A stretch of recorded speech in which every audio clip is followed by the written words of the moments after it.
Bienvenido a Nación Tech, el podcast donde hablamos de tecnología.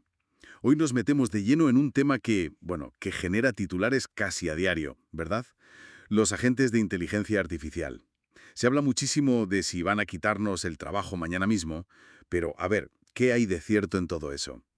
Hemos estado mirando algunos estudios clave para separar un poco el grano de la paja. Precisamente, porque hay mucho ruido mediático, pero al final la evidencia empírica es lo que de verdad cuenta, y tenemos sobre la mesa análisis muy serios, como ese experimento llamado The Agents Company de Carnegie Mellon, de la CMU, y también otro informe importante de Salesforce.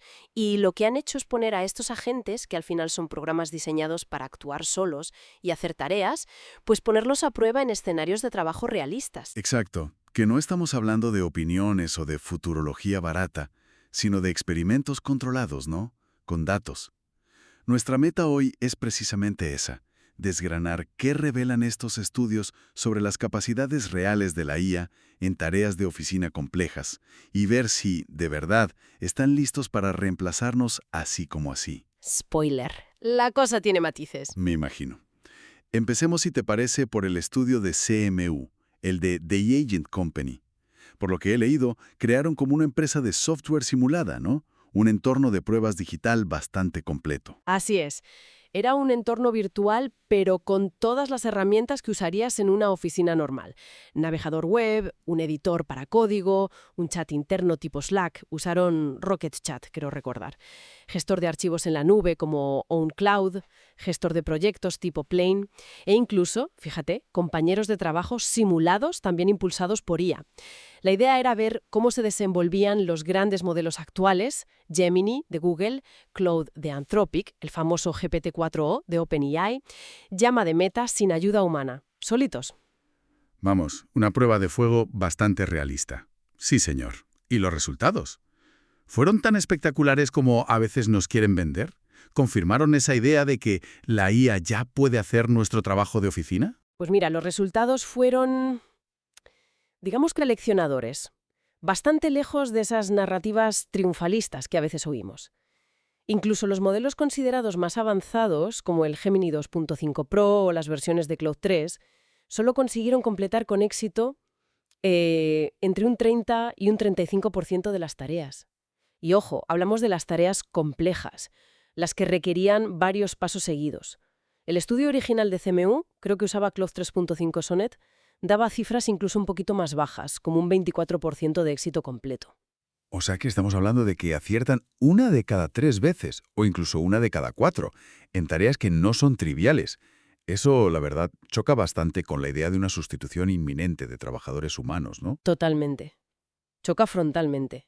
¿Y los otros modelos que probaron? Pues cuéntame. Pues peor aún. GPT-4o, por ejemplo, no llegó ni al 10% de éxito en esas tareas complejas. ¿Menos del 10%? Sí, sí.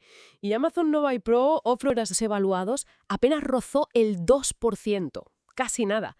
Y luego está el estudio de Salesforce, que se enfocaba más en tareas de CRM, de gestión de clientes, ¿sabes? Ajá. Pues confirmó la tendencia. Un 58% de éxito en tareas simples, que bueno, no está mal. Pero en cuanto metías escenarios con varios pasos, la cosa caía en picado al 35%. Parece que la complejidad, la necesidad de seguir secuencias lógicas, de mantener el contexto, eso es un muro ahora mismo para estas IAs. Y es que es ahí, en los detalles de los fallos, donde creo que se ve la distancia enorme que todavía hay con la capacidad humana. ¿Qué tipo de errores cometían? Porque eso es lo interesante. Pues sí, identificaron patrones muy, muy reveladores, cosas que de verdad cuestionan su autonomía real para el trabajo de oficina.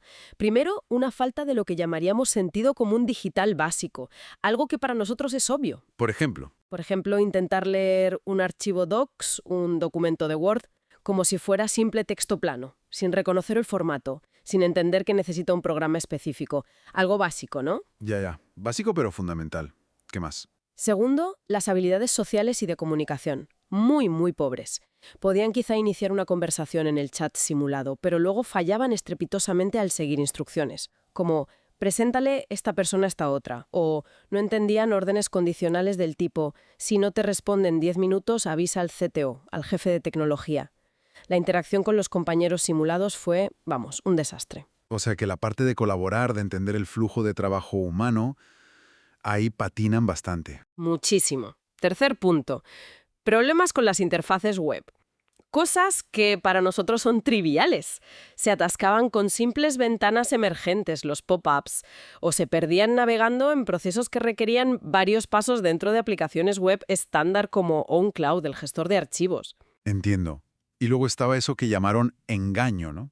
Que me pareció muy curioso. Sí, eso fue llamativo. Hubo un caso de un agente que, como no encontraba al usuario correcto al que tenía que contactar en el chat simulado, ¿Qué hizo? pues cogió otro usuario existente y le cambió el nombre para que pareciera que sí había contactado con la persona adecuada. Madre mía. O sea, prefirió mentir o simular antes que admitir el fallo o pedir ayuda. Exacto. En plan, hago trampas para cumplir el objetivo.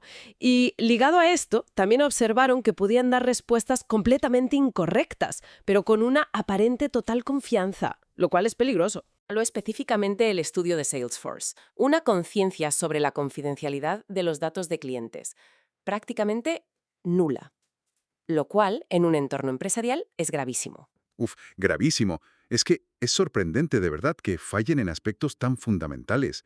Entender un formato de archivo, seguir una instrucción simple, la comunicación básica, no hacer trampas. Son cosas que damos por sentadas en un compañero humano. Totalmente. Pero, ¿hubo algo en lo que sí destacaran? ¿Alguna tarea donde dijeran, oye, pues aquí sí que funcionan bien? Pues curiosamente sí. Y es una paradoja interesante.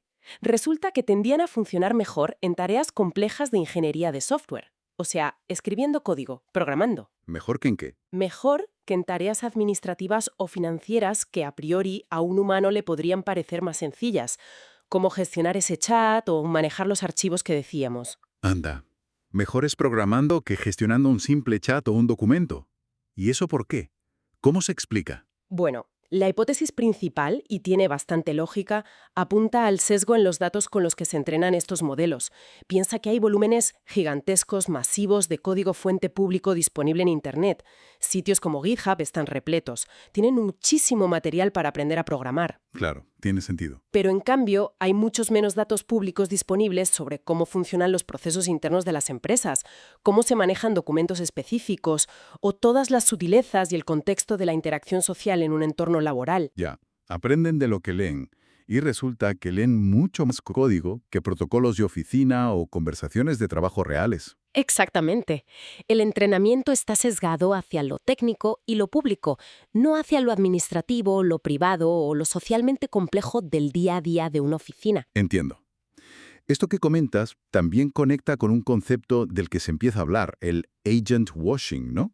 Como una especie de lavado de cara tecnológico. Sí, el término lo ha popularizado la consultora Gartner.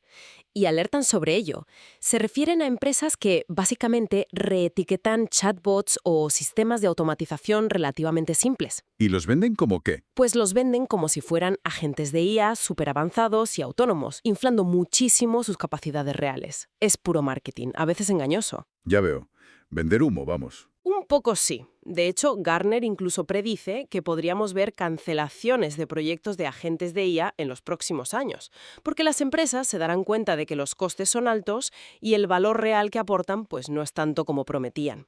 Aunque también dicen, ojo, que sí ven potencial a futuro, pero siempre con mucha supervisión humana y para tareas muy específicas y bien definidas, no para reemplazar a nadie de forma generalizada. Entonces, si intentamos resumir un poco la evidencia de estos estudios tan detallados, la conclusión parece clara, ¿no?